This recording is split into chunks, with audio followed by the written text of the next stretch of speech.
And let's remember how we got here. Putin invaded Ukraine. Putin invaded Ukraine with 100,000 forces. Just look at the facts. Since the start of the war in Ukraine this year, gas prices have risen by almost $2 a gallon in the United States and sometimes more around the world. But it wasn't just Putin's invasion of Ukraine. It was refusal of the United States and the rest of the free world to let Putin get away with something we haven't seen since World War II. So for all those Republicans in Congress criticizing me today for high gas prices in America, are you now saying we were wrong to support Ukraine? Are you saying we were wrong to stand up to Putin? Are you saying that we would rather have lower gas prices in America and Putin's iron fist in Europe? I don't believe that. I don't believe that. No, there's President Biden trying to appeal to, I guess, a little bit of the souls of many of the people who were criticizing him over gas prices in the country, asking Republicans and conservatives and pundits and everyone else who brings it up. So would you rather us allow Putin's iron fist to rule in Europe? You know what many of them are saying? Yes, we do. But actually, gas prices probably would still have the same issue as well, which is where my issue comes in, because it's not that it's false what he's saying.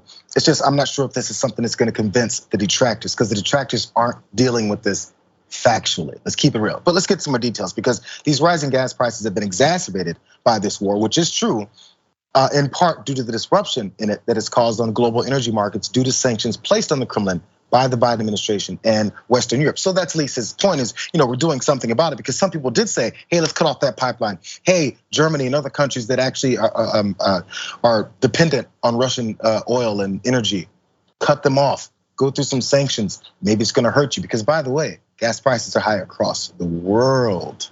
But Joe Biden runs the world, apparently. Continuing on, because Republicans, although they're complaining about this, what they do want are drilling permits. Things that have absolutely nothing to do that could alleviate this at all, but that's fulfilling their political promises to the people who paid them. Energy companies, lobbyists, the folks that keep them in office. They have to take everything and take it to that point. Do you think they want to end this? Not at all. So again, Joe Biden's approach here, I'm not sure if it's really gonna land with them. So more on this, excuse me. One of the part he is pushing that maybe we can question as well is the president in his remarks on Wednesday also officially backed the suspension of both federal and state taxes on gas.